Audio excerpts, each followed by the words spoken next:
Olá, bem-vindos a Hatzot HaShavua, nessa que é a última semana do mês na tradição judaica, do último mês, na verdade, da virada do ano, às vésperas de Rosh Hashanah, a mudança de ano no calendário judaico.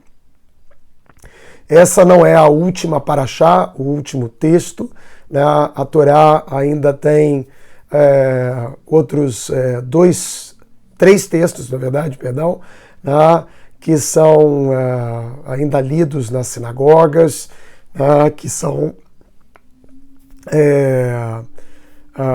Azino, Vayeler e Vezot Abrahá, que são, na verdade, conclusões, mas, de certa maneira, o ciclo vai fechando, o ano vai fechando, e nós vamos estar utilizando essa como o nosso último capítulo dessa série que nós fizemos durante esse ano todo, e vamos, obviamente, entrar aí nesse período de festas, e vamos ter aí toda uma outra temática, e de alguma forma vamos estar oferecendo aí para vocês acompanharem, mas essa nossa série vai fechar no dia de hoje.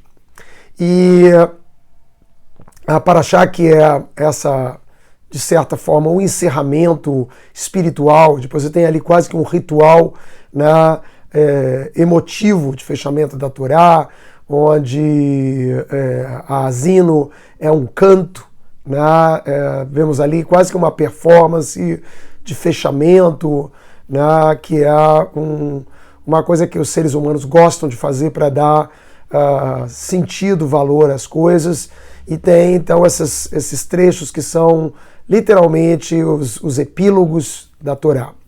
Mas esse último texto que nos cabe, Nitzavim, que eu vou estar traduzindo aqui como instados, né, uma palavra que a gente usa raramente em português, né, nós temos algo semelhante, vocês estão convocados ou alistados, mas instados é um verbo que talvez nos ofereça a melhor compreensão de Nitzavim, né? E a Parashá começa exatamente isso, Atem Nitzavim. Vocês estão, Nitzavim, já trabalhamos essa palavra, Kulchem Hayom Lifnei Hashem Elohechem. Vocês estão todos aqui convocados, chamados nesse momento diante do seu Criador, né? E é todo mundo, né? Roshechem, Veshivteichem, né? Líderes de vocês e todas as tribos, Zikneichem Veshotreichem, todos os sábios, todos os anciãos e também aqueles que são os guardiões da comunidade, do coletivo, Kol Ish Israel. Todos estão convocados nesse momento. É uma convocação que vai ser trazida para um lugar que é talvez a ambientação que Moisés quer oferecer como último elemento, né, de lastro a toda essa conquista que é a Torá, que é esse despertar ético que está sendo trazido ao povo e que, obviamente, é um legado para ser vivenciado pela humanidade. E então essa convocação é dito ali, né? É para todos, é para aqueles que vão, né, de todos os estratos da sociedade, dos ricos, dos intelectuais, né? Tecnicamente ali eles usam essa expressão daqueles que são os cortadores de árvore, aos carregadores, né, aos que tiram água dos poços, todos os servidores, todo mundo que tem uma função, né, e é no sentido inclusivo, entre também todos aqueles que estão aqui presentes, Moisés falando aqueles que estavam lá, como também aqueles que não estão aqui presentes nesse momento. Então é uma coisa transgeneracional, é uma convocação, é um estar instado. Instado é posto, né? A gente vê aqui nesse momento da rainha aqueles guardas que ficam instados, né? Eles ficam ali postos, né? Eles ficam montados, né? No sentido ali, ele está montando guarda, eles estão montados, eles estão hospedados naquela condição. Então, assim, esse chamamento, ele não é um chamamento para a cabeça, não é escutem, né? A gente usou essas duas expressões, vejam, escutem, né? Que são chamados, né? O vejam são um chamado intelectual, né? Da mente, escute, escuta com o coração, né? Então não são esses elementos que estão sendo aqui chamados nesse momento, né? Mas é justamente aquilo que em nós está postado, né? É quase que um chamamento a você convocar a sua alma. Raramente a gente pensa dessa maneira, né? A alma é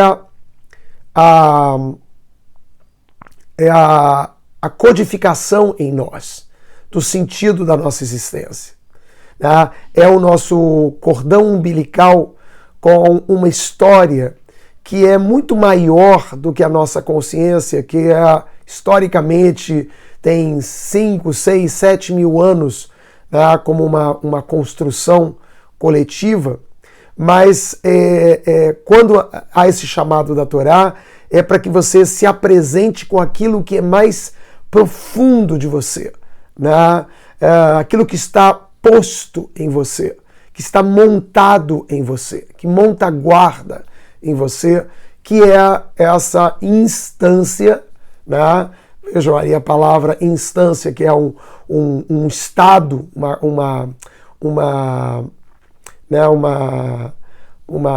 uma área de você, é uma instância, né? que está postada. E é para você agora não escutar com o ouvido, nem escutar ou ver com os olhos, é para você se sentir presente com aquilo que está montado em você, que está hospedado em você, que é a sua alma. E isso às vezes é tão complicado para a gente, porque a gente consegue entender o que é uma mente, né? Porque ali estão armazenados os meus pensamentos, né? É esse lugar, nessa câmara, onde a gente se sente tão presente, porque há um silêncio do mundo e há o meu pensamento, há uma percepção do meu sujeito tomando decisões ali, refletindo. E mesmo o coração, que é um pouco mais abstrato, porque não existe esse lugar, né, que o cérebro parece ser tão objetivo, tão representativo, né? O coração, ele não necessariamente é de verdade um órgão onde estão os sentimentos, né? A mente é o lugar onde estão os pensamentos, mas o coração não é exatamente o lugar dos sentimentos. A função do coração não é sentimentos, é bombear. O fato do coração reagir às emoções, batendo mais tranquilamente ou batendo mais ansiosamente, né, ou com medo, ou com alegria, é uma função talvez assim mais mecânica do que uma câmera que a gente possa atestar que ali dentro habitam as emoções, os sentimentos.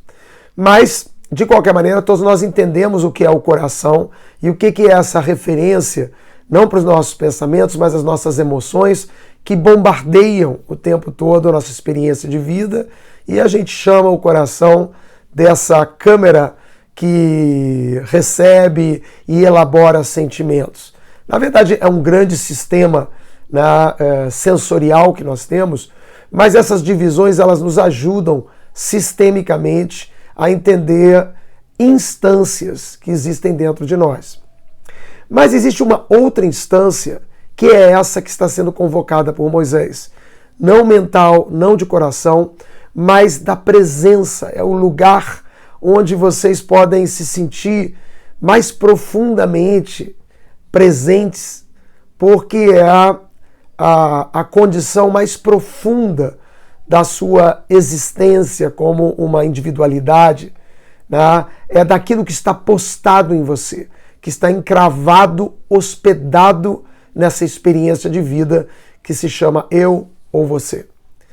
E Moisés está chamando esse estado, né, despertado do ser, talvez o mais profundo, que eu estou categorizando aqui como sendo a alma, justamente porque ele quer falar agora de como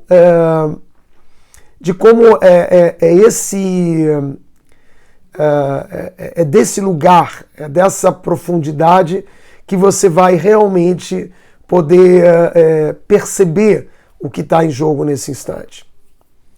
E ele vai avançar ali alguns pensamentos nesse sentido, né? Tudo está referenciado por uma percepção, né, entre vida e morte, entre o significado existencial maior que cada um de nós tem, né? E ele diz, né, Natati lifnechem, eu coloco diante de vocês et hachaim ve'et hatov, et hamavet ve'et hará. Eu coloco claramente para vocês o que é a vida e o bom e o que é a morte e o ruim, numa evocação desse estado desperto em nós, que está sempre optando. O que é a alma?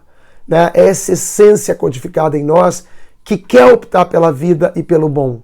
Né? Ela quer proteger orgânica e sistemicamente a nossa existência e o seu compromisso, né, inabalável, né, inquestionável, né, indubitável, é justamente com a escolha da vida e do bom versus a entrega ao mal, à morte e ao mal. Né? E aqui não é o mal moral, no sentido moral, é o sentido da vida, esse lugar postado, instado, nitzav em cada um de nós, que está ali com esse compromisso absoluto e máximo, que é dessa escolha pela vida. E ele então, e todos nós quando temos até uma certa entendimento, dizendo, entendi do que está se falando. Está falando não com o meu intelecto, não está falando com o meu coração, está falando com a minha alma.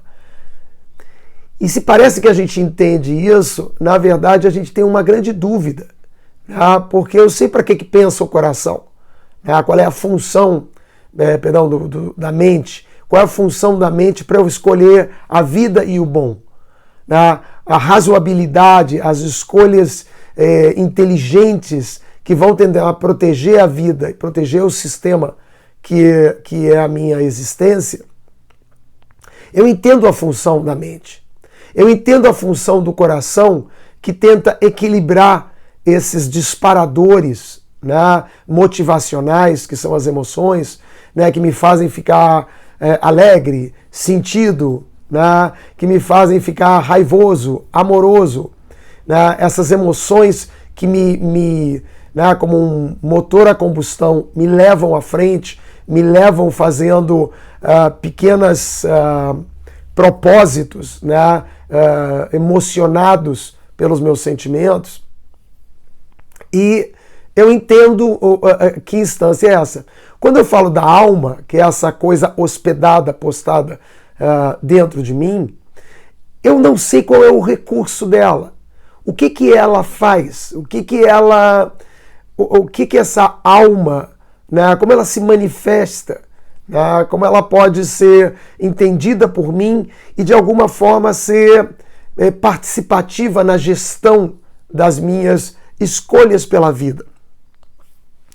E em dado momento da nossa paraxá, Moisés vem com essa linda expressão em que ele diz que a mitzvah azot, porque agora ele vai colocar no lugar da feitura da alma. O que faz a alma? A mente pensa, o coração sente e se equilibra nos seus sentimentos, né? E o que faz a alma? A alma, ela usa como recurso a mitzvah, que é o que está sendo trazido dos céus. São 10 mandamentos, mas são 613 mitzvot, que estão ali para oferecer à sua alma os recursos para ela se manifestar, já que ela é tão profunda que ela não se manifesta pela superficialidade, sublinhado, superficialidade do pensamento e a superficialidade das emoções, sublinhado. Ela é de tal lugar profundo que não tem uma manifestação que nos parece palpável, visível, né? Porque tudo que é tão profundo não se manifesta nessas coisas das objetividades da vida, né? Elas vêm de uma realidade que é tão profunda, ali um córtex da conexão entre nós, né? Umbilical, entre nós e a nossa origem, né? A nossa natureza mais profunda, que ela aparentemente não tem uma manifestação. E a gente já volta a esse conceito. A mitzvah, que está sendo trazido no contexto da Torá, é o oferecimento de você de uma instrumentalização à sua alma para que ela possa estar realizando coisas no mundo e oferecendo primeiro para você um direcionamento e para as pessoas em volta direcionamentos, que são, na verdade, o significado da palavra Torá, direcionamento. Mas não é um direcionamento de uma lei que eu, refletindo, concordo com ela, ou que atendam as minhas emoções e que me façam sentir que elas são justas, né? Aqui está sendo apresentado um outro recurso para que haja uma manifestação da alma. E o que é isso? Então, vamos entender essa frase que Moisés está trazendo. Que a mitzvah azot, porque esse recurso mitzvah, não vamos tentar entender o que é mitzvah ainda, ele é lonifleit imimcha, né? Ele não é uma coisa do outro mundo para você, velor rechoká i, ela também não é uma coisa distante, uma coisa esotérica, né? O que é essa mitzvah? Né? E aí ele designa dois parâmetros muito interessantes, um vertical, e um horizontal. Loba shamayim i. Essas coisas da alma não estão nos céus, nessa coisa toda que muitas vezes essas espiritualidades baratas oferecem pra gente, que já vão pintando um céu esotérico, cheio de mistérios, um mistério que tem mais a função de confundir você do que esclarecer você. Parece que são esclarecimentos, mas eles são manobras da ignorância, né? E vem com todo tipo de magias com muitas colorações, com muitas, né, floramentos ali, né, adornos, para que isso se torne palpável, né? E tudo isso tentando mobilizar interesses cada vez mais profundos, e interesses não são os recursos para chegar a um lugar profundo. Eles nos levam ao lugar mais superficial, os nossos interesses. Então, Loba Shamayim, lá do ponto de vista vertical, não está nos céus, não é esotérico. Foge desse tipo de vendedor de milagre, né? Não está num lugar longínquo como os céus, tá? Para que você tenha que pedir a alguém que vá até as alturas, o seu guru, que só ele tem, depois de tantos e tantos anos de se treinar, só ele pode ir aos céus e trazer para você os perfumes da iluminação. Não tá num lugar longínquo lá, vertical nos céus, né? E também Velo me'ever layam, e não está do outro lado do mar, para que você tenha que pedir a alguém, um herói, né, um salvador, que avance verticalmente e vá para o outro lado dos mares. Imagina o que significava os mares na mente daqueles que não conheciam ainda o nosso planeta, né, em termos geográficos. Então, também não é uma coisa que na verticalidade depende desse herói, né, desse Ulisses, desse personagem que é o nosso grande herói que sai pelos mares e vence todos os monstros, todos os desafios do imaginário vertical, né, que é outro espaço também da magia. Né? Se ali você tem esses gurus que falam dos céus e do esotérico, né? Aqui na Terra tem aqueles que falam da bravura, da coragem, muitas vezes até esse lugar místico, né? Você vê que muitas vezes as pessoas são chamadas a se imolar, né? O terrorismo usa isso como uma ideia de que você vai verticalmente pelo heroísmo, pela doação do seu sangue, da sua vida, né? Você vai chegar a um lugar especial. Moisés está dizendo, não é longe, né? Ela não é nada fantástico, não é nada esotérica, essa mitzvah, né? Que karov adavar meod, porque a coisa é muito próxima de você. Do que ele está falando? Ele está falando da mitzvah, ele está falando da alma. E a alma, ela se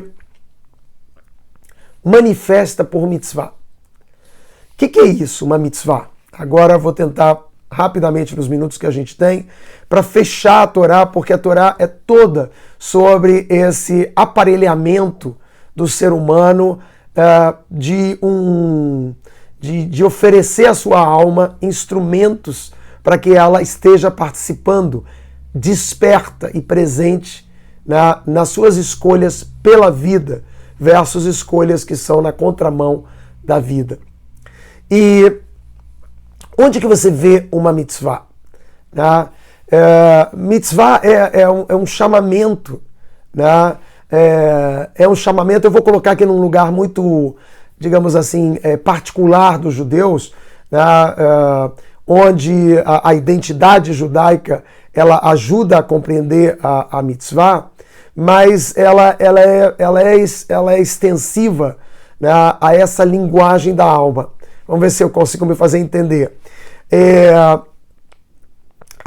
Há muitos anos atrás, meus filhos foram à casa de uns amigos que não eram da tradição judaica, e mesmo nós não estamos, a nossa família não estando numa prática que seja ortodoxa, nós guardamos as leis dietéticas judaicas, guardamos as mitzvot com um olhar, obviamente não ortodoxo, mas guardamos o respeito a essa proposta que existe na tradição judaica.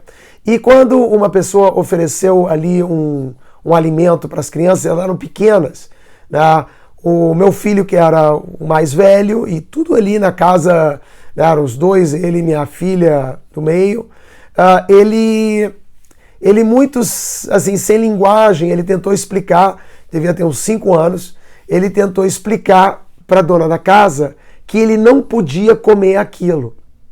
E como ele não tinha linguagem, nem sabia usar a expressão religiosa, essa senhora ligou para nós e ela, obviamente, em dado momento entendeu, e ela disse assim, que ela viu uma coisa tão especial, que ela ficou tão impressionada, porque ela viu uma manifestação de alguma coisa que não tinha, não vinha instrumentalizada nem pela mente, nem necessariamente pelo sentimento, pela emoção.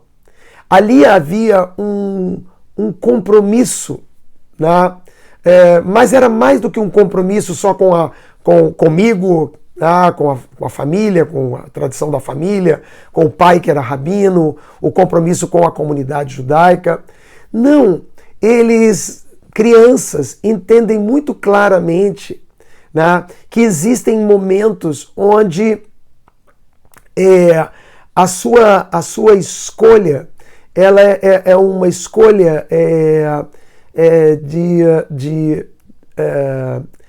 uma presença, de alguma coisa que está muito mais na capacidade de ser dominado, enrolado pelas lógicas da vida, e tem uma lógica, digamos assim, de uma integridade, de uma presença de si mesmo, que não tinha valor nenhum, não estava ali para fazer um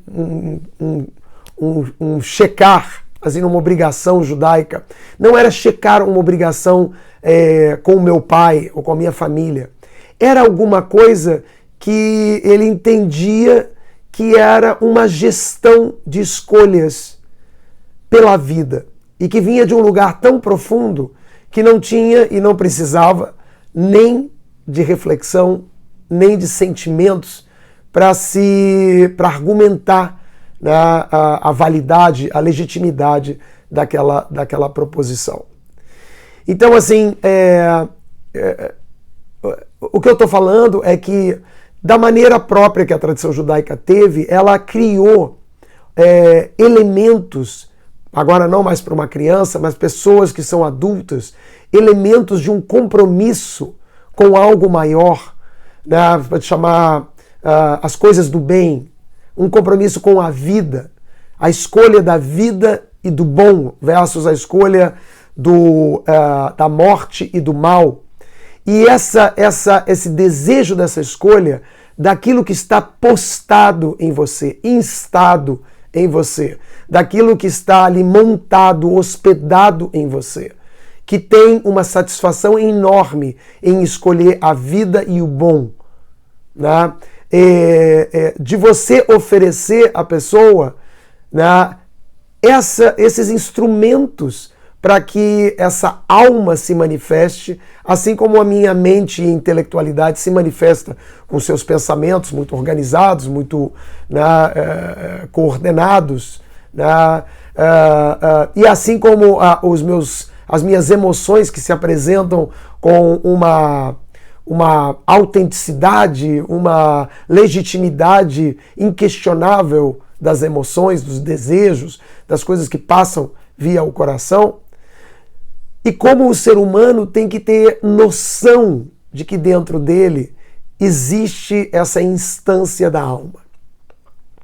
Uma instância que vai ajudar a fazer essas escolhas que são as escolhas pela vida. São escolhas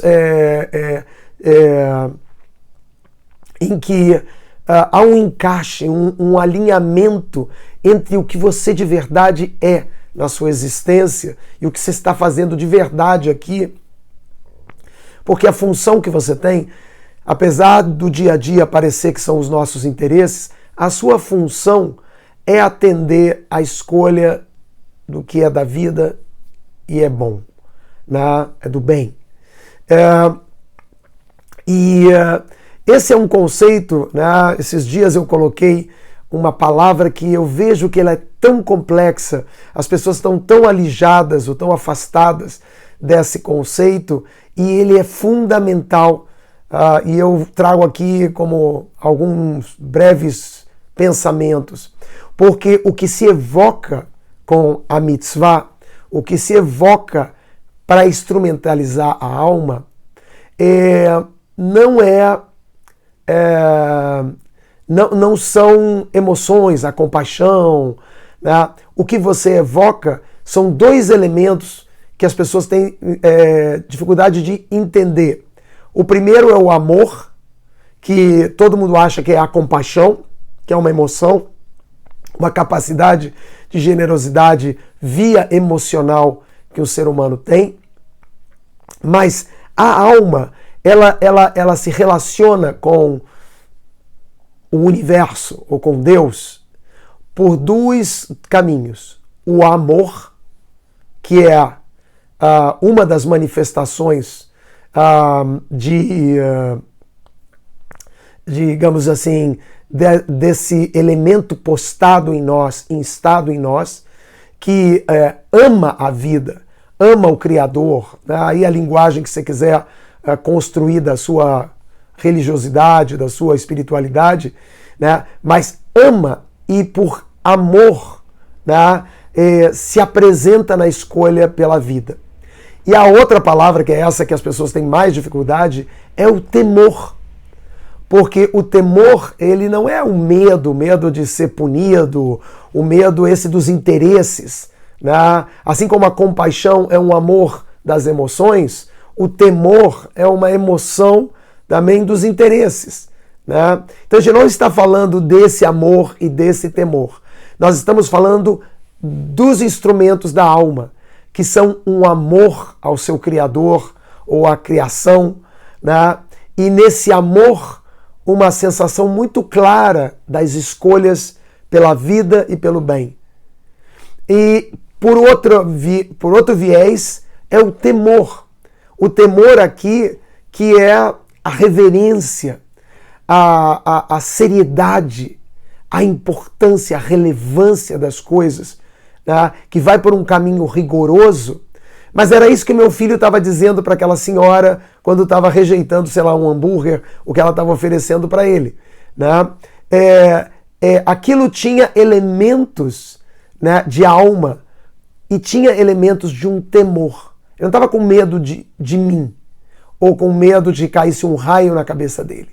Ele tinha introjetado de alguma maneira que a alma dele, né, ela tinha um instrumento de resistência, um instrumento de gestão da vida dele, e ela podia dizer por temor naquele momento, por relevância, por importância, ela podia dizer e se manifestar: não, obrigado, não quero, não posso.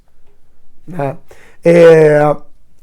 Então, eu acho que essa é o chamamento que Moisés está fazendo, naquele momento muito importante, porque esse legado não é só para estar aqui no intelecto, não é só estar aqui nas emoções, né? Esse é um intelecto para que você... Isso é um convite para que você se apresente na escolha pela vida e pelo bem, você se apresente com aquilo que está postado, hospedado em você e que se manifesta na vida pelo acolhimento de mitzvot, né? Pela cumplicidade e compromisso que tem com a vida e que por amor ou temor toma decisões existenciais importantes e que, de novo, estão representando uma instância da nossa individualidade, da nossa pessoa, que são fundamentais. Então, nesse fechamento, e obviamente a gente está aqui, para aqueles que são da tradição judaica, entrando num período de orações, né, de dias muito intensos, de grandes orações, né, e as orações, elas são isso, é um chamado, é um cavucar, é um cavar em busca de que essa alma postada, instada em nós, ela ganhe espaço para se manifestar, que ela opine sobre os grandes equívocos que a gente realiza durante o ano, onde a gente escolhe de maneira incrível. Em vez de escolher a vida e o bom, a gente escolhe a morte e o mal.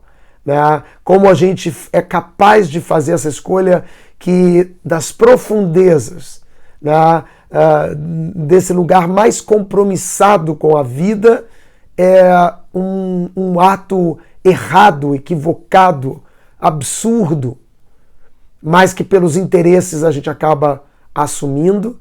E é um chamamento para a gente dar vazão a esse gestor fundamental das nossas existências, né? Esse gestor existencial que é a alma, para que ela possa estar instada e que ela possa, através dessa linguagem tão estranha que são as mitzvot, ela oferecer para nós recursos, né? Para que ela se manifeste na gestão, nas escolhas, naquilo que a gente vai construindo como a nossa própria biografia. Queria agradecer a todos por essa presença não presente, né? Esse nosso olhar de olho para olho que não tem reciprocidade nesse momento, mas que pelos comentários de vocês, pelo tipo de interação que a gente acabou tendo lateralmente, né, me fez me sentir acompanhado e sendo aqui, de alguma forma, um interlocutor, alguma coisa que estava não falando com a parede, né, mas de alguma forma interagindo com todos vocês que fizeram parte dessa caminhada. Novas ou outras formas virão, né, mas a gente vai fechar essa, e nesse conceito tão, eu acho que lindo, né, da meia-noite, como se a gente pudesse estar aqui nessa serenidade desse tempo onde o mundo objetivo, o mundo aí dos interesses se aquieta e adormece, e a gente pode, lá inspirado pelo rei Davi, que acordava à meia-noite, né, a gente poder ouvir daquilo que está instado, postado, hospedado em cada um de nós. Até!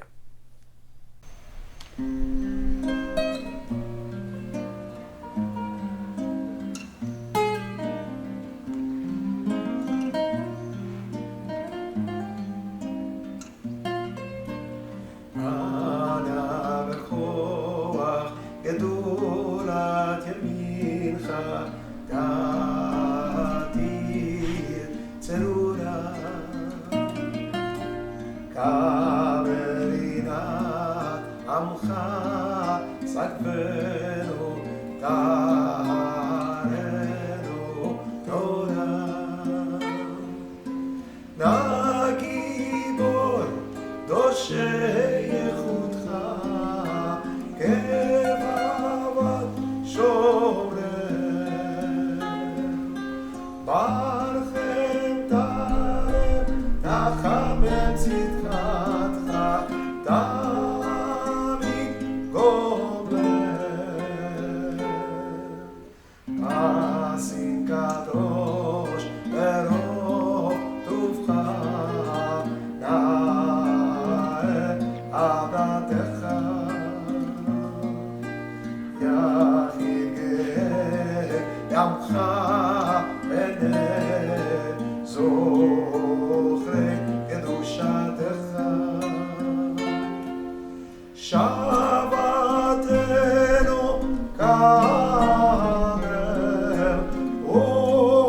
ושמע צעקתנו